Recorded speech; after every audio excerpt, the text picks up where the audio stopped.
Hi, Ben. Thank you so much for coming on the podcast from one podcaster to another. Yeah, we're talking about how maybe you can give us some tips potentially. But look, first full season that we've seen from you indoors. How much of that was part of maybe trying to make up for maybe a bit of lost time last year? Yeah, I'd say that was definitely one of the main reasons. I just wanted to get racing again, just go into races with a bit of confidence because last year, obviously with the injury, I was almost just going on the start line knowing I wasn't in very good shape, and it's just not a nice position to be in, especially when you're trying to chase the standard, chase these top competitions. Whereas kind of sat down with my coach and said, listen, it's going to be a busy year, but I want to give indoors a go just because I want to just start enjoying the sport again, because when you're injured and you're not at your best, it's not a nice place to be. So indoors that was probably the main reason for it, as well as obviously trying to boost my world ranking points a little bit. But that was probably the main reason. Yeah. I mean, 2025 was tough, wasn't it, for you? The injuries and dealing with that. But I mean, you still worked so hard to get back to that point to qualify for Tokyo. And I just imagine that was like mentally difficult to deal with because it was such a massive goal that you were trying to get towards. How did you, I don't know, cope with all those different changes that you had to make? I think as soon as I got told I was injured, obviously stress fracture in the femur, not what you want to hear. But I think I dealt with it pretty well because I was just like, okay, that's happened now. I'm not going to feel sorry for myself. It's done. I can't change it. What can I do now that is going to help me best prepare for trying to make a team outdoors? And it was almost from day one, I was like, okay, every day I'm going to do what I possibly can to try and make that team, even though it was months off, even though I didn't know if I'd even run that summer. It was okay. If I have to sit down on the sofa for 10 hours today, that I'm going to see that as my training.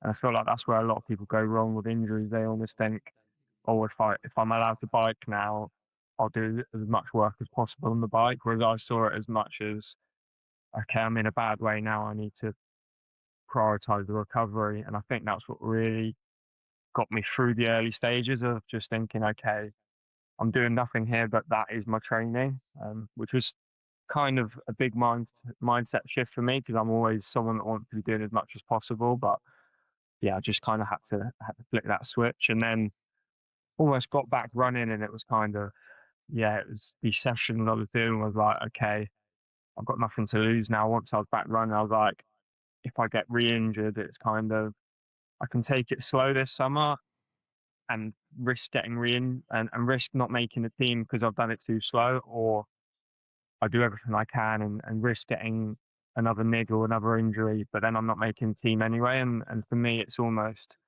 I don't want to be just a British champs. I don't want to just be running. I want to be making the teams. That's why I do this sport. So it was tough because I had some very tough sessions when I was in very bad shape. And I think the YouTube was good to document that because some of the sessions I just remember thinking, I'm probably in about 2 minute shape here, and I'm racing at the weekend, and it was very tough. Like I remember at points I was thinking, why am I bothering? I'm not gonna race well. I'm not gonna make a team. So for that to actually happen in the end was a bit of a shock, to be honest. Yeah.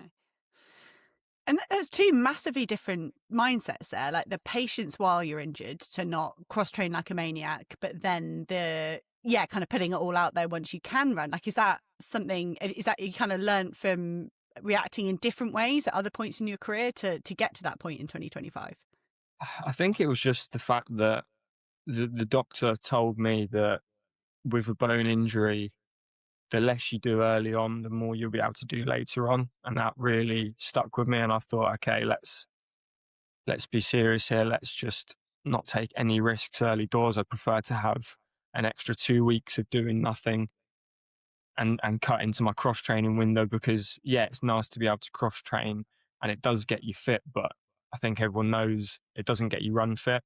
It can get you to a certain level, but then as soon as you start running, you're like, okay, why was I killing myself doing this aqua jog? It's not got me to be able to run a 150, 800 at all. It's good at the time mentally and physically to work that hard, but I think you almost have to separate the two parts. I think, Ben, honestly, I think that's such a massively important sentiment that just doesn't resonate with like the endurance British running community, does it? Like we're just this whole culture of just smash it, and if you're injured, you've got to almost go and punish yourself because it's you're missing time on your feet, rather than, I think you're right, like the sooner you can get back running, that's real fitness, isn't it? That's real gains. And that explains to me a lot about that trajectory last summer as well. Like you say, like it was potentially a bit of a rough start, but it nearly came right at the right minute, didn't it? I mean, British Champs was cruel. I remember watching you in the heats at the British Champs thinking, yes, he's fine, he's chilling and he's sprinting. And then the next day I was like, is it back-to-back fitness? Is it being able to do that? And that must have been so frustrating. Yeah, I mean, you can tell us more about it, but that must have been super frustrating. Yeah, I think going into those British Champs, because training hadn't been going that well, races hadn't been going that well, I was almost like, okay, this is kind of my last swing at it. Obviously, I had the kind of selection of, if I do well, if I run the time, because I got that previous medal, but I hadn't shown form. I hadn't ran the time, and I was like, okay, let's see how British Champs goes. And then all of a sudden, you get every 800 guy seemed to be running the standard, and I was like, where was this all the other years where I've been chilling running the times? But yeah, so I got to the heats, and I was very nervous for the heats because I thought if I go out here, it's no chance. I'm not making a team because they can't pick someone who goes out in the heats. And I kind of knew that. And yeah, I just felt really good in the heats. And it was kind of like, that's the first race all year where I'd thought, okay, I actually feel like myself. And I remember a lot of people after the race said, oh, that's like, you look like yourself. You look like how you would normally race a heat. And I was like, okay, big relief. And then, yeah, finals day came round and had a bit of a stomach issue before the race, which is obviously not ideal. And I remember feeling great for the first 200, and then I was absolutely flat, absolutely empty. And I think that's the first time I've ever thought about not finishing a race. But I thought, you know what, it's only 800 meters. I have to get around here and just finish. And I remember the funniest thing was when I finished, it was Max was so far ahead that he asked me how I got on. I was just like, yeah, not great, mate. He's like, oh, did you come top two? I was like, yeah, not quite, but. Just going back quickly before we sort of come to how you did actually end up getting to Tokyo, how good are you at doing nothing? What are you doing when you're doing nothing? Because that is a tough place to be. I'd say that's one of my strongest things I'm good at. That's one of my good talents. If I have to sit down for a few hours, it can just go like, it feels like a couple of seconds to me sometimes. So a lot of people struggle with that. Like Molly would struggle with it. I know Matt Stoner struggles with that. He's always got to be doing something, but I'm very chill. I can just zone out if I need to, which is very useful on race day, especially. I think that's like the most underrated skill of a professional athlete, like being comfortable doing nothing. I remember asking Andy Badley, who some listeners might know, I don't know if you know, that really good 1500 meter runner, Cambridge grad. And I was like, Badders, what do I do in between training? He's like, nothing. He's like, you have to learn how to be bored. And I was thinking he'd say, learn a language, do this, do that. And he was like, no, you have to learn to be content doing nothing. And yeah, it's not for everyone, is it? No, and I think that's definitely where Molly's still got a bit of learning to do with that. She's got a lot better, but I remember when she was out in America, she'd be like, I was like, oh, so what are you doing today? She's like, oh yeah, just going to a coffee shop, which is like a mile away. And she was like, oh yeah, I'm just doing like a tour of Boston. I'm like, you need to learn to just sit still. But I get it, when you're in America, it's pretty different, but that's where Loughborough's good. Yeah, I was going to say, is that why you're in Loughborough? No. Yeah. You did a Loughborough dig before we even started this. I know. Before we even hit record, I can't help it. I know he's going to say positive things about Loughborough, so I've got to get in there first. What are you doing? Are you watching something, reading, gaming, or are you literally doing nothing? All of the above, to be fair. Like, just I don't know, really. Just doing anything to just pass time, just not on my feet, really. It's yeah. So getting to Tokyo, obviously you said that you felt like yourself in the heats of British Champs, didn't go well in the final, but then you kind of did that give you a bit of a confidence injection going on from there, because you get the time that you need in Budapest, where you've had such great memories in the past. How much of the sort of like that mental, sort of the good feelings that you had from being in the city help you to get to that point? Yeah, I mean, my confidence was pretty low after the British Champs, because I remember in the back of my head thinking, oh, is that just the shape I'm in? I can't do back-to-back races. Obviously, I don't think that was the case, but there's obviously still a bit of you that thinks that. But yeah, going into that race, I was just like, okay, this is the most stat race I've had all year other than London, and this is the opportunity. If I can't do it here, I'm not going to do it. It's almost like I was ready to accept, if I didn't run the time, I'm not making the team. That's my season done. And part of me didn't want to do that race just because I was like, okay, I don't think I've got a chance of making it. I don't think I've got a chance of running the time. My training wasn't showing running that time really.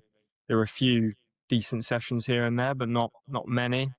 And then I ran the time, and it was my third quickest ever, and I felt really, really good in the race.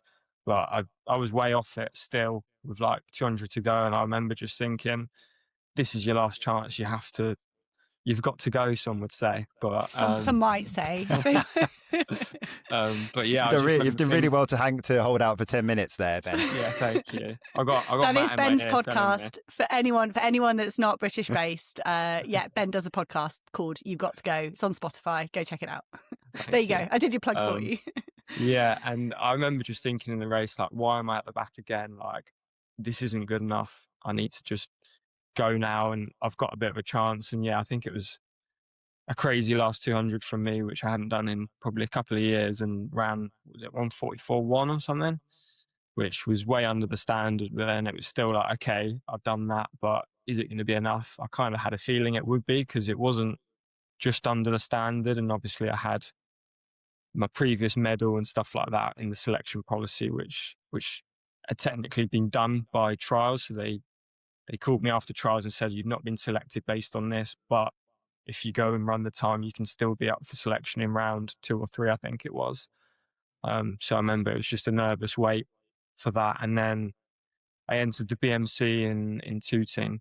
And that was, I expected a lot more Brits to be in that, because I thought, okay, I need to get up on head-to-heads. I need to show that I'm better than these guys. But they all seem to go into the Diamond League races. So I remember thinking, oh, great, I've missed this opportunity. But then luckily Jake showed up and made it a pretty good race. And I think if you beat Jake Whiteman, it's always a good day, isn't it? No, and I remember it was really wet in Lausanne that day. Yeah. There were a couple of guys in Lausanne, and the heavens just opened. And that's the horrible thing, isn't it? When you're chasing selection like that, and you're trying to make the best call. And I just remember thinking about those poor guys warming up, thinking about you in Tooting Beck, and thinking this is. But on that, it was a really tight selection decision and a tight selection process. Is that the first time you've been involved in something like that? And we've all seen it in the sport, and we've all got an opinion when it's happening in another event. But what's it like to be a part of that and know that people are saying, oh, he should get picked because of that, and he should have this and all that? I think the good thing with me personally, from what people have said to my face, I don't know what they've said behind my back, but a lot of people seem to agree with me getting selected. And they almost said that, you got that second spot. And obviously it was more the Tien and Justin situation, which was a lot more talked about, which obviously is a tough position for both of them. I think they both had a really good case of making the team. And I think if either of them had gone, they would have both done as well as each other. But it's always difficult. And my coach always says, like, don't ever get into that situation again where you're waiting on a phone call to find out. We always want to be doing it so that top 2 at trials, top 1 at trials, you secured. But it's a nervous wait for that phone call, which I did not enjoy, and hopefully I won't have to worry about in the future. No, and I think it's always interesting to get like a current athlete's take as well. Like, what do you make of the way British Athletics pick? Do you like the way it is? Would you rather have a first 3 past the post? It's, I don't know. It's interesting for me, having gone from being an athlete to a commentator, and then so I think it's sort of someone that's in the thick of it. Yeah, what do you think about it? I think it's very difficult, because we obviously see a lot of these medical exemptions getting passed out, and I've no doubt a lot of people definitely do deserve them. Obviously, you had Jake, was it this year that he fell ill before the trials, and obviously that medical exemption led to a silver medal. So you can't really argue with it there. And if we took the American system there, he wouldn't have been on the team. So I think that's definitely good to have that third spot up for grabs. If the first two automatically qualify, and yeah, obviously like myself, I wouldn't have been there in Tokyo if it wasn't for that. So I think the third spot is good, but I think it just needs to be almost. I don't like the fact that people can do like different events. Obviously, I had that selection of you've got a medal in 2023, so 2024 you just have to do the trials and show form. And I think I'd shown form already, but I wanted to do the 800 because I wanted to show that I was still selected. And I get other people not wanting to do their event, but I personally I want to go to British Champs. I want to win a title. So it's a difficult one, isn't it? But it seems to be working. I think we take the strongest teams to each champ. So whereas you get the Americans previous years, they've not taken world record holders because they've not come top three. And I get it because they are very good at it, but I just don't think that would work in the UK. Yeah. Ultimately, I think you're right, Ben. No one argued with your selection for Tokyo because of what you've shown in the past, and then you put that time down. Obviously, in Budapest, you had that performance in Tooting, but you've said already a few times that maybe you weren't hitting sessions quite as consistently as you were hoping for.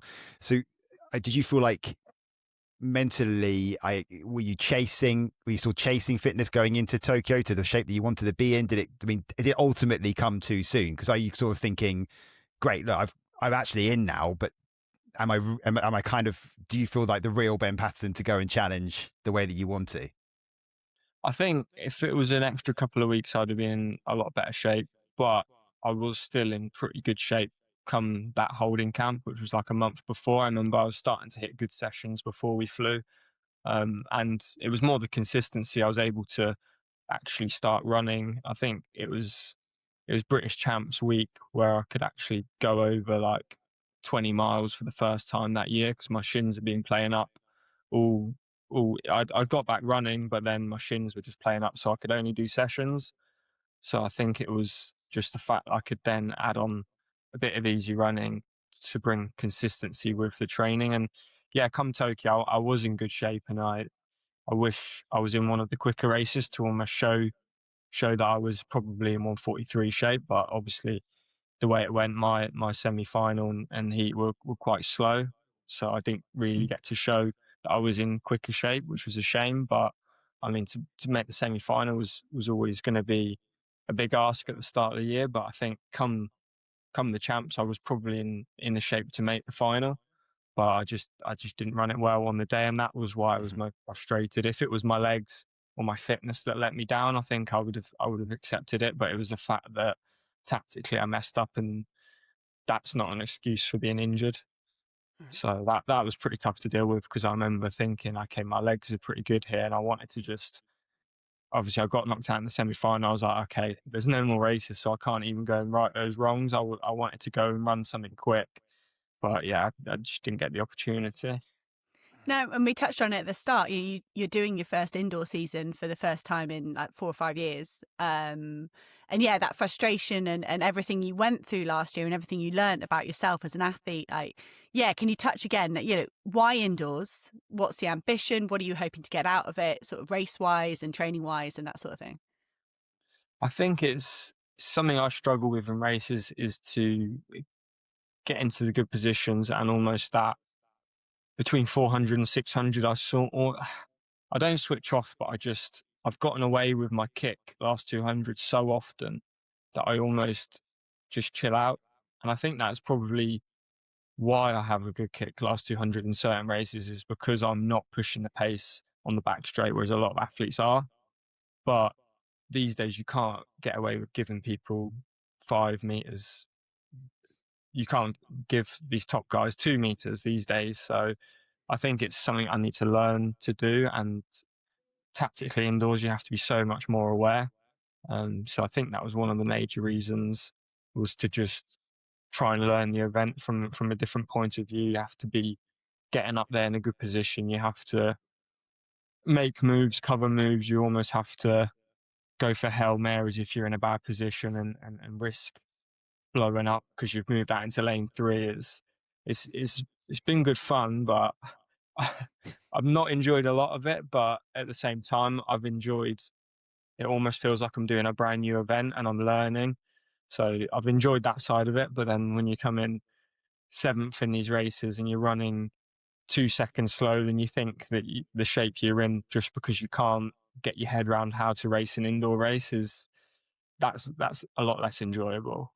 Yes. So you think you have got out of it then what you wanted to so far in terms of learning what you need to do going forward? So I know you've said you've told us that it hasn't quite gone as well as you wanted. You said on social media as well, you've not had the indoor season that you wanted, but you've got one more swing at it.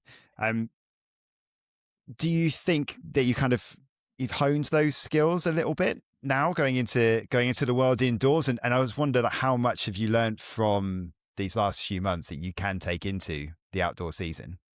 Yeah, I'd say I've definitely learned a lot. I don't think I've put it into practice yet.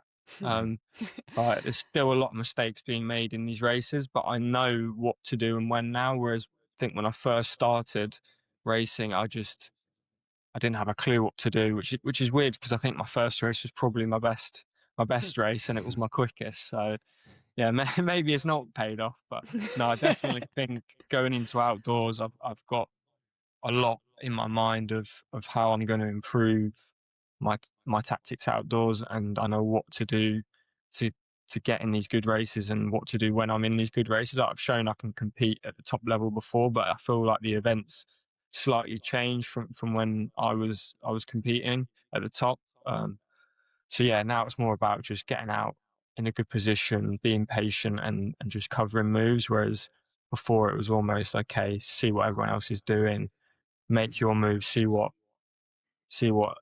get in a good position still. But there's just, everyone's running so quick now. You've almost got to be up there. You can't give anyone 5 meters, like I said. Whereas I feel like a few years ago you could get away with going through in a 52, 53. Whereas now it's going to be 49, 50 every race. You'll be better with your elbows now. Yeah. Yeah. No, and I think it would be interesting to touch on sort of how quickly the men's event is evolving. But if you're sort of a Joe Blogs that watches 800 meters on the track, they're going to say it's a minute 45. How do people get this wrong? Like, surely it's pretty simple. You've only got to concentrate for a minute 45. But I know it's way. I'm not saying that. I know it's way harder than that. But can you give us an insight into like how do you decide on those tactics with your coach? How do you transfer that from a conversation in a warm-up area onto the track? And how are you trying to develop that? Because that's a big thing as a senior athlete as well. Like, you think it is when you're a junior, but actually when you get onto that senior stage, it's got to be even more refined. Yeah, I think it's always a question of, okay, what do we want from this race? Are we going to run a time, aka I'm chasing a standard, which was a lot of the races last year, or is it you've ran a standard, you need to beat some people on head to head, or you need to show form, you need to win this race? So that's probably the main two difference in the conversations. If it's chasing a time, it's okay, just get out in a good position, try and relax, make the moves. Whereas if it's more of a tactical race, it might be okay, we're going to try and work on this. So try getting to the front and winning it that way, or is it hang back a bit and try and win it that way? So I think it's about what we want from the races, and the problem is with the 800, you can go, okay, this person's going to lead it out, sit in behind them, get in second place, and then kick past them. That's probably the plan for every race that everyone wants to do. But the problem is that one person that always takes it out won't take it out that race, and then you'll end up at the front, or everyone else will try and get for that second position. You'll end up at the back, and it's happened to me so many times where I've gone from one race, I feel like I'm getting out really hard, and I've got to the break and I'm in 7th or 8th, and then the next race I'll have gone, okay, I need to make sure I really do get out hard, and then it's okay, I'm now front running a Stockholm Diamond League. Like, how's this happened? How have I gone from one to the other? But it's all part of the learning, isn't it? What do you think your biggest strength is then during a race, Ben? Apart from the kick, I mean, we know that's a something to rely on. But in terms of your mentality, how have you learned to sort of fight through the pain when things are getting tough? I think it's probably just about staying relaxed at the right points. I learned a lot last year that when I'm running stressed and almost tight, like if you see it on my shoulders, and you can see in certain races when I don't run well, you can almost see in the first 200 that I'm not going to run well. And it's almost just staying relaxed and trusting that the race will go well, even if you're in a bad position. Most of the time it opens up, or you have to make a conscious decision to make a move, and it's always just about staying relaxed until that last 200 for me. I think that's probably the key, and then it's real go time in that last 200. But then also, obviously, I used to be a 400 runner, so I think if I dip more into that kind of training, it's going to be, my strengths are going to change slightly this year, hopefully, to being able to be one of those athletes that can get out hard and push the pace early and almost run it how I've not ran it in previous years, of just committing to a pace and seeing what happens. Mm-hmm. No, that's a really interesting point for me, because I've seen you through your university career dabbling with some 1500s and sort of winning British University titles over 1500. But now you're kind of giving a nod to that 400 meter speed and whether that's important. Do you think that's are you having like a reaction to the way the event's changed? When you look at your Marco Rops and your Wanyonyis and your Hoes that go out so hard, are you kind of thinking you've got to tap back into that speed that's there? It's difficult because you need to be able to run you see these top guys, they can run a 3:30, and you see the other top guys, they can probably run a 45 second 400, and it's about getting that balance right, isn't it? Since I've come to uni, I've transitioned from being a mainly 4.8 guy to being a lot of my training being 5K based. And I feel like previous years, maybe I've done a bit too much of that, but I almost needed that to almost build up the reserves of that base fitness, and almost just to trial and error what gets me fit. And I feel like after doing quite a few years of that now, I know what gets me fit. It's that 15 pace kind of training. So I know what to do and when I need that. But then to get that, we've almost had to neglect the speed. And I'm quite lucky. I'm an athlete that I can do my first speed session of winter and run PBs. But we almost don't touch speed that often in my training. So I think that's something this year. Now the event has changed from going through in 51 mid to 49 mid. You're going to have to be able to run a 47 pretty comfortably. So I think we're going to have to touch on the speed a bit more. And I think that's where indoors has helped, because now I've almost got that lactic tolerance so much earlier. So in a previous year, I wouldn't have even touched speed yet this season. So the fact I'm in January, I was running some of my best ever sessions, that's going to put me so much further forward of, okay, we can almost layer in the speed and the endurance at the same time, rather than doing all base work and then a bit of speed back to base. Whereas I feel like now, yes, my endurance is, I'm not going to run a 14-minute 5K like I have done previous years, but I can run a 48 second 400 hopefully pretty comfortably right now. Which previous years I've not had that at all. I've probably not been able to go 53 at this point in previous years. So it's going to be interesting to see how that does affect my training going forward, as well as I feel like I can hit the 15 pace work a lot more comfortably now, because I feel like previously I've been able to come at it from I'm really fit, but it feels really quick. So it's almost like the 58 second for like a K, so like a 226K has been like, okay, but the 58 seconds been the hardest part of it, rather than holding it for a K. Whereas now it's okay, that pace feels really easy, but it's how long I can hold it for, which is, it's almost trying to get the sweet spot of that, which is obviously what we're all trying to do, isn't it? Not anymore, luckily. It's all right. Yeah. I can like relate to it, but just glad I don't have to try and do it. Yeah. Yeah. Before we look at what your expectations are for this year or maybe over the coming years. If we go back just a little bit and just sort of touch upon your experiences over your progress to this point. One of the things that I know you've talked about a lot before, but haven't heard you talk that much about it in terms of on like podcasts or in sort of broadcast interviews, is the heart condition that you grew up with. I've read interviews a bit more about it, but can you sort of tell us about sort of how that affected your ambitions when it was at its worst, and what is life like now? Is it something you still manage? I know you had surgery, but is it something you still have to keep tabs on? And just explain for those that haven't heard it, exactly what that was. So to be fair, like when I actually had the condition, it was Wolff-Parkinson-White syndrome, which basically means I had an extra connection in my heart. So if you like imagine like a circuit from A to B, at one point I had 2 wires, and sometimes it would trigger both. So my heart rate would shoot up to like 250, just like not even just training. Like I could be sat here right now and it would just happen. But I went to the doctor about it when I was pretty young, and they kind of just cleared me. So I didn't really see it as an issue at all until I think I was about 18, and I got a heart rate monitor and I could actually see the data, and it was shooting up. I remember like my second session with it, I was doing like some K reps and I was like, oh, this heart rate monitor's broken already. I've used it for 2 sessions because it says I'm like 240 and I'm jogging. So then I went back to doctors with proof this time, and funny enough, they believed me this time. So for all those years, I just thought it was normal. I just thought everyone else had the same thing.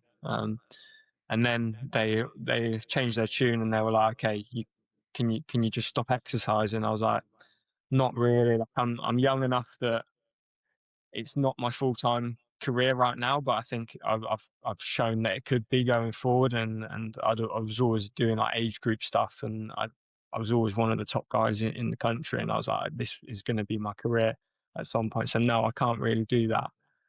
So then I started seeing the specialist, and they diagnosed me and they told me to stop doing any sport until I had the surgery. But the worst thing was they didn't tell me when the surgery was going to be because it was during COVID. So I just had to wait for a phone call. So they told me I was allowed to go for walks, which I did. I went for like a walk most days. But again, it was more of you've all of a sudden, even though it's something you've lived with your whole life, it's all of a sudden now it's an issue. You're almost overthinking it. Like, is this going to be an issue? Like if I go on a walk?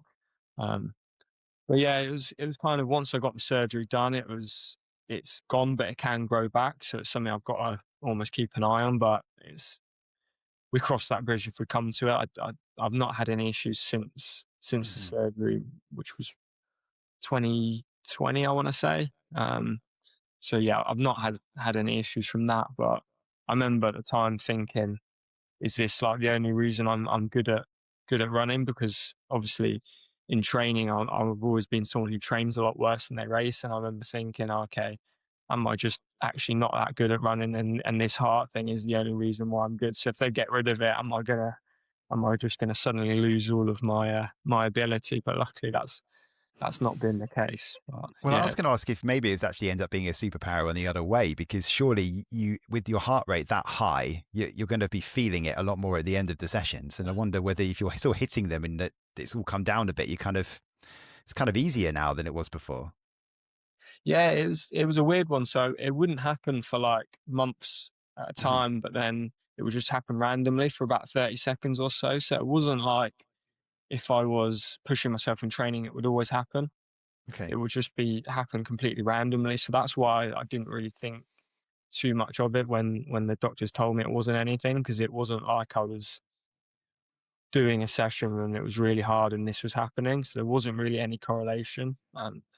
So I think that's probably why I just kind of ignored it for quite a while. But it's good because I've had a lot of people reach out to me over socials that have been going through similar. And I remember at the time I didn't really know anything about it. I hadn't really seen anyone that had the surgery and got back to top level sports. So it's been good to be able to almost tell people, just chill out. It's going to be fine. It's not that big of a deal, although it feels like it at the time. It's it's almost like, yeah, you will be fine. It's not going to affect you how you think and all the thoughts you have in your head. Just almost try and chill out a bit is what I tell people.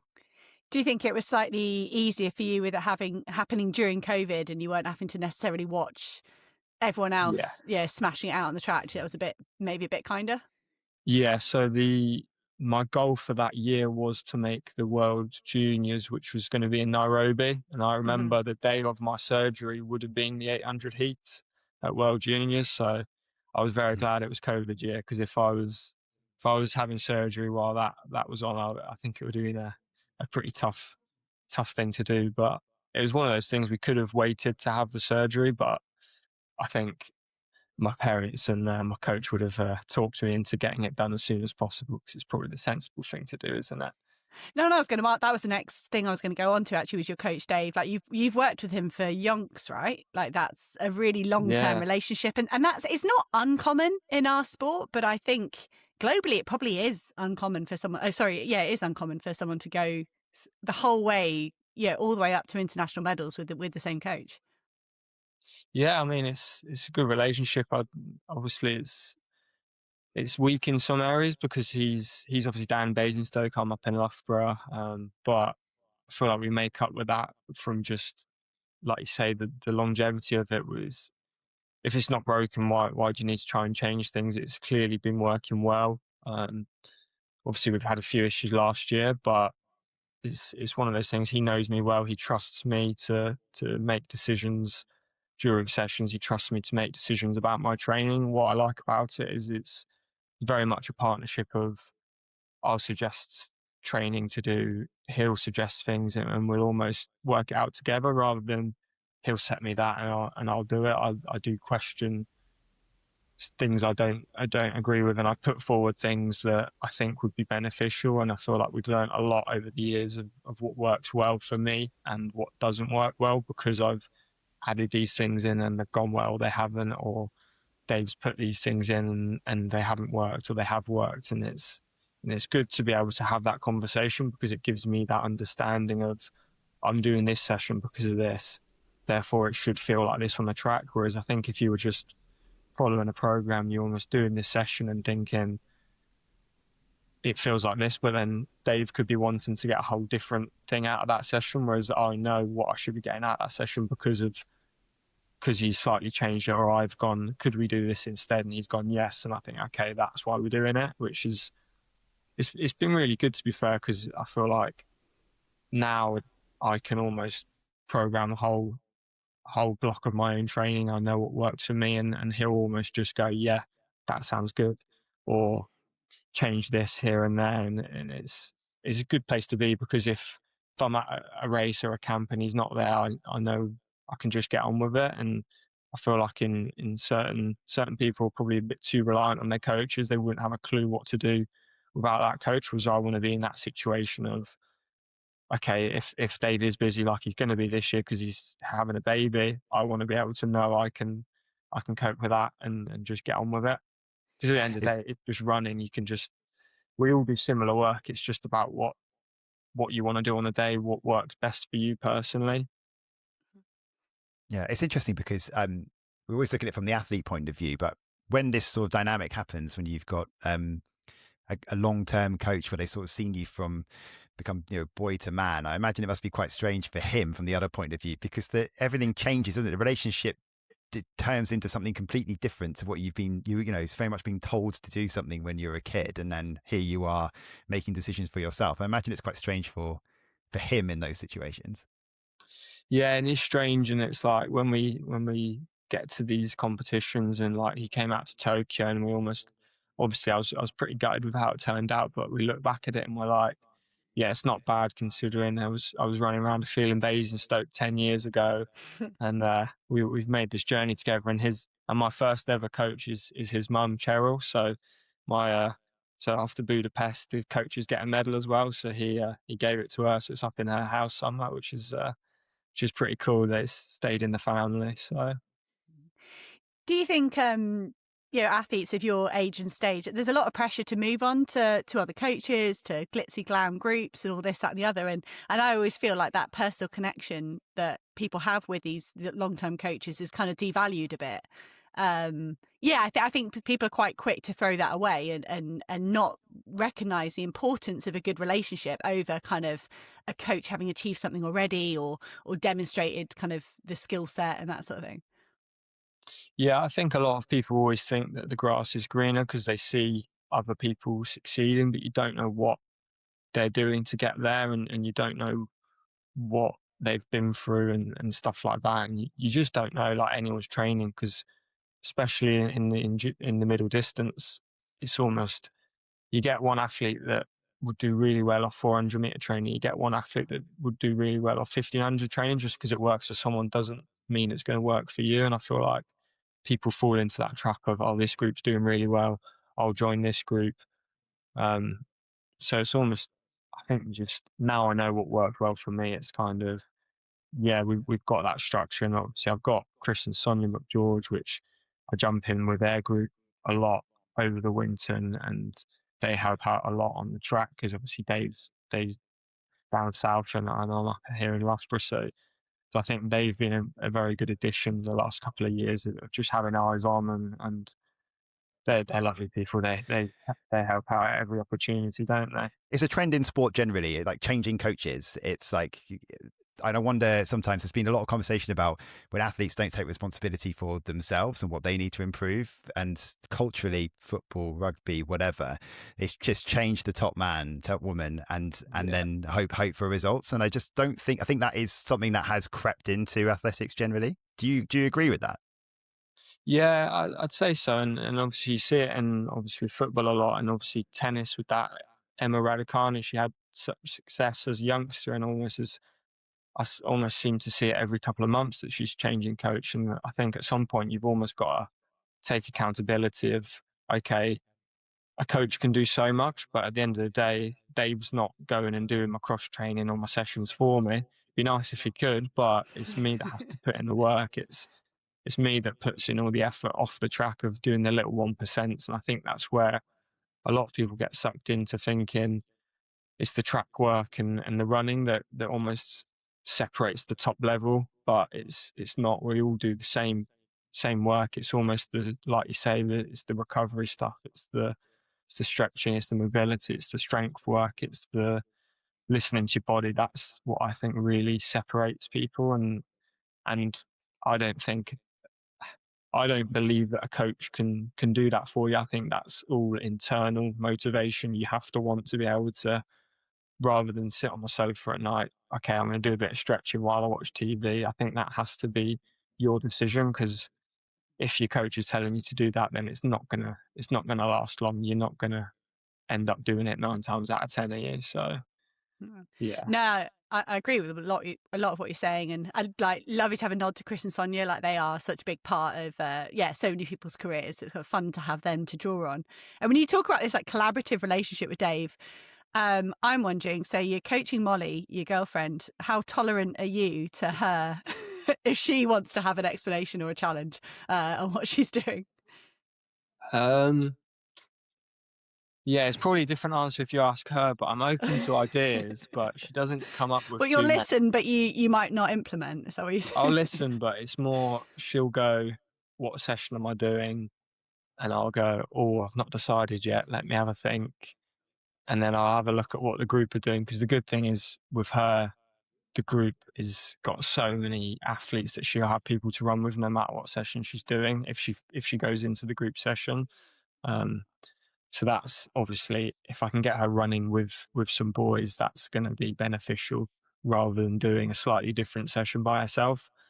So it's like, I'll have an idea for a session, but then I'll see if the group session is almost similar, because I think just running with people, you're going to get more out of it, aren't you? But she's good because she does just listen. Unlike me, she'll go, okay, this is the session, I'll do this. But she'll ask, why am I doing this session? And like, why have I got this? And I think the hardest thing has been telling her to ease off. So she'll come back from work because she's working 2 days a week, and she does like 40,000 steps on the day she works, and she wants to go and do a double. And I'm like, what's the point of doing a 3-mile double when you've been on your feet all day? Which I get, because she wants to work hard, and that is one of her very good traits, and that's why she is progressing the way she is, because she wants to work really hard and she puts in a lot of effort. But it's almost, let's just chill out. Let's not do a double on the day you've worked because you've done a session in the morning. You don't need to do a 3-mile easy run. I always just go, what's the point? Is a run going to change your track season? No, I don't think so. But it could work the other way. It could just put you over that red line, which is fun to try and explain sometimes when someone wants to do something. But again, I was probably the same when I was a bit younger, and before my injury, I was definitely the same of, okay, can I do this? No, okay, why not? I want to be able to do this, but it's a fun dynamic, and she does listen a lot. It's the gym work where I struggle to get my ideas across, but we're getting there. Do you have more weight now? She got a silver medal at British Indoors. Now you're like, see, I'm right. Yeah, that was kind Yeah. of, I think when we first, problem was, it was after America last year that she kind of said to me, obviously I'd helped out a bit previously when she was back home, but she said, okay, now I want to be coached by you full time. And I was like, okay. And she wanted to carry on racing after the American season, which I didn't think was a very good idea. I didn't say it because I thought she needed something to happen that year. She was very disappointed with how America had gone, and she wanted to almost prove that she was still working hard. But the issue was she came back in not very good shape, and we had probably 6 weeks left of the season. And I know that it's very hard to be able to pluck a result out of not training very well. And we did a bit of work, but it didn't go very well last year. And it was almost like, well, maybe my coach isn't very good, is what she was saying. I was like, okay, just be patient. And even like the Cardiff cross trial, it went okay. I was impressed with how she ran, but I don't think she was very happy with it. And it was almost like, okay, I'm in a relegation battle here. I might get the sack. But it was almost like, trust the process. And I think she started seeing in training before in racing that she was like hitting these times so much easier than she would have previously. And I was like, yeah, that's just the consistency of your training paying off. And now she's hitting times that she'd run for a flat out 400 for 10 by 400, which is just shows that she's putting the work, but it's the right work rather than just binning yourself or just not doing sensible training. So I think that's been the key. But yeah, now it's almost like, once she got the silver medal, I was like, okay, do you trust me as a coach now? And she's like, yeah. And I was like, that's good, because I'm not sure I do, but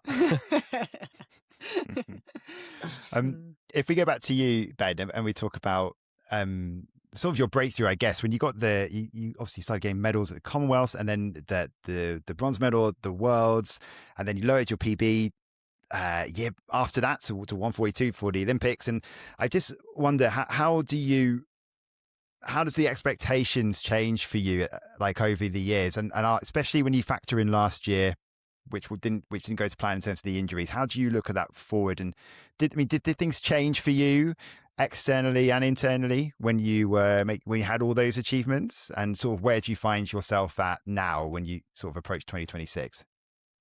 Yeah, I'd say obviously the Commonwealth medal was probably the first thing of, okay, I can actually get to the top level of this sport. I've actually shown it. And then, did you have doubts in your belief before that? Not doubts, but I think is one thing doing it. Obviously, a lot of people in this sport talk about it, but going and doing it, and obviously a Commonwealth medal is not the pinnacle of the sport. But I think I was 20 at the time, and I was just happy to be there at Commonwealths and happy to be in the final. And I think the main thing for me, I was disappointed with it. Like, I was obviously very happy I got the medal, but I was very disappointed in the way I raced that race. And I think that almost showed myself that I was capable of much more, and that I would go on to achieve a lot more. And obviously, come Budapest, I was in such good shape that whole year, but I just wasn't getting the opportunities. I was in these silver races, these bronze races, the occasional gold tour, but I was winning them all or coming second. But I just couldn't get that standard, and obviously got that at London. And I was like, okay, now I'm here. I've already made the team. I want to make that final. I think I was going in ranked 12th. So it was like, okay, I think that's a good target. Try and make that final. And obviously, I made the final as the slowest qualifier by 0.02. And I remember the next day, Dave was like, okay. He tells me he was very worried for that final because he came and saw me at lunch and he said I was so pale. I was barely eating, not because of nerves. I think I was just so drained from like, it's a big 3 rounds is such a big thing, especially at my first global champs. It was like, okay, I was just like, I've been eating the same dry turkey and rice for about a week now. It's the little thing people don't see that really affect you. And it's like, he just said to me, right, we're either racing to win a medal or racing to win. And it was like, to me, that was like, okay, we're not just going to accept that I'm in the final here. Like, I've achieved what I wanted. But then I was like, okay, that's shift the mindset. And I think that was very much a turning point in my career of, yeah, we've achieved what we want to, but there's always more to achieve. And I feel like I've taken that on for the rest of my races of, okay, yeah, we've done this, but we can go on and do this. We can always go on and achieve more. And it's a nice place to be in because you've almost, what do they say, shoot for the stars and I can't remember the quote, something like that, innit? I like the retelling of that phrase. Yeah. Yeah. And yeah. And you've spoken about doing that. I mean, you've spoken about doing that with the British records as well going forward. And that would be a big one to take if you can get it. You know, from Seb Coe's 1:41.73, it's lasted since 1981. Is that still a massive shot at the stars for you? Yeah, I think it's going to happen in the next couple of years between myself and Max. And if anyone else wants to give it a go, I'm sure there'll be people coming out of the woodwork in the next couple of years and people progressing. It's just the way the event's going. But for me, I'm not really, obviously I'd love to be able to do it, but I'd much prefer to get a medal than run a time. Obviously running the British record's a very cool thing and I'd love to achieve that at some point. But even when I ran that 1:42, I was not very happy with it because I came fifth in the race. And it's like, yeah, I've ran second all time British time ever, but I've come fifth in the race. Like when Seb Coe was doing that, he was running world records. That's when you can start worrying about times, is when you've got the medals, when you're actually at the top of the sport. Whereas if you're running these times and you're still coming fifth in races, I don't see it as too much of an achievement. And I think that year I was probably in the shape to run the British record, but unfortunately I got ill just before Paris, which was tough to take. But I think I know what it takes to be in that shape. I know what it looks like training wise. I know what it looks like racing wise to be in that kind of shape. So yeah, I'd love to be able to achieve it, but it's not going to be the main goal for the next couple of years. I think it's going to be one of those things. If it happens, it happens. I wasn't going into that race in Monaco to try and run a 1:42. I was going into that race to try and win it, and I didn't achieve the win, but I achieved a good time, which obviously people have to talk about. But for me, it's I don't really care too much. I prefer to go and win Commonwealths and win Europeans this year and not get the British record, rather than get the British record and miss out on medals, because then it's almost like he can do this, but when it really matters, he can't go and do anything. Obviously, I'd love to win both of them in the British record. That would be ideal. But for me, it's definitely more of a, let's focus on achieving things, medals rather than times, because the sport's always going to move forward. You're going to get your records broken. I mean, Seb Coe might not believe it, but it's going to happen at some point. But yeah, he's got the best of both worlds. He's got all those medals to back it up as well. And I'd prefer to be one of those athletes that has a collection of medals rather than a collection of times, because I don't think times are that much of an achievement. No, I think what's interesting for me, sort of watching you as an athlete and your cohort, so it was you and Max Bergen and Keely Hodgkinson. You guys are all the same age. You came through that junior funding system together. And I'm just wondering, how much is watching what Keely's achieved, do you think sort of shaped maybe yourself and Max, your attitude to being on that global stage?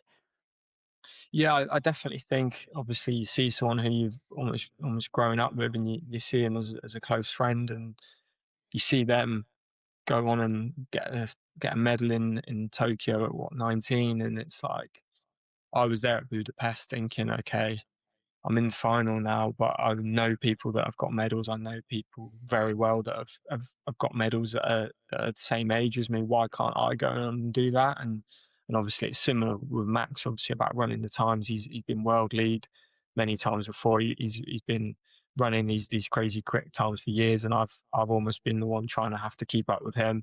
So yeah, obviously being surrounded by those two is pretty special, and obviously we've got a lot of other people coming through. And you just like, I think that's the beauty of that team in Budapest. It was almost like I remember I was sitting with Josh Kerr at breakfast, and he was like, if I'm there with 200 to go, I've won the gold. And it was almost like, okay, people go into these races with real confidence, and it's like this is the team I'm surrounded by now.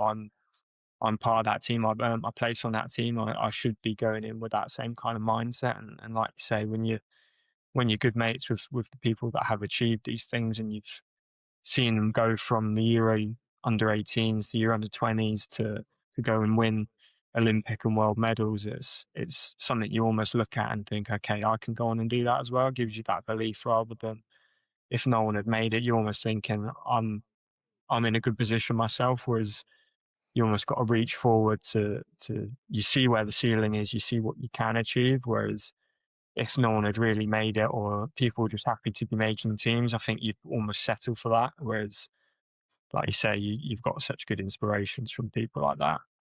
Yeah, I think all three of us on this podcast are very much on that same level of much prefer the racing and the achievements over the times. There's so much talk about it, especially early season, and about times, I think, and it sort of becomes a bit of an obsession. We sort of miss the point of why we will love this sport, which is the matchups generally. And then coming back full circles where we were at the start with the World Indoor Championships, I wonder how you sort of view those matchups. We're still, as we're talking, waiting to get the final confirmation of exactly who's going to be there. But I mean, it looks quite open. What are your expectations of how it's all going to play out in Poland? Yeah, I'm looking forward to being in a race, firstly with 6 people, and having my own lane. That's literally what we said on the podcast a few days ago. Yeah. We're like, we'll get Ben in a race that's got a normal number of people in. Yeah, and just having my own lane, I think, is with this new break is going to be. Obviously, I like to whinge about it, but I'm very much a runner that likes to be in my own rhythm, and I like to push on in certain places when I want to, rather than my race getting dictated by someone else. So I think it's going to be good to have just 6 people. I know I can race well, come to it, but obviously I don't think I've really shown any ability to race indoors this year, maybe other than British champs. But again, that was pretty simple. Just get to the front and try and run away with it. Whereas I feel like these guys are running 143 and 144 low. It's going to be good to just get involved and be in a good race with these guys, because obviously I've been in some good races, but I'm not raced it well myself, or I've not had the right opportunity. So I'm looking forward to first of all making that final, because it's been 2 years now without a final.